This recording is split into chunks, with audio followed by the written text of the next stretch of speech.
Moldovada hökümete garşy aktivistler ýurtdaky korrupsiýa protest bildirip Moldovan parlamentiniň Kişinevdäki binasynyň daşyna çadyrlary gurdular we ikinji lager şäherçesini döretdiler. Opposision Sosialistik partiýanyň we biziň partiýamyz diýilip atlandyrılan beýleki bir toparyň oňlar çagdasy Kişinewiň esasy meýdançasyna çadyrlary gurmadlyk barada girdilen gadagynçylygy ýok saýdylar. Mundan 3 hepdodal Kişinewde hökümete garşy bolan köpçüliklerin demonstrasiýalaryň ideýany şäherde ilkinji çadyrlar gurnulypdy.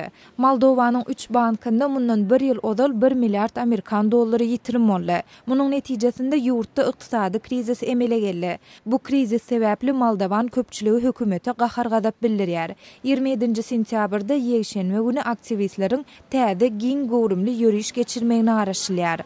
Siz Adatlyk radiosynyň şuňky täzelikleri bilen tanyş boldunuz.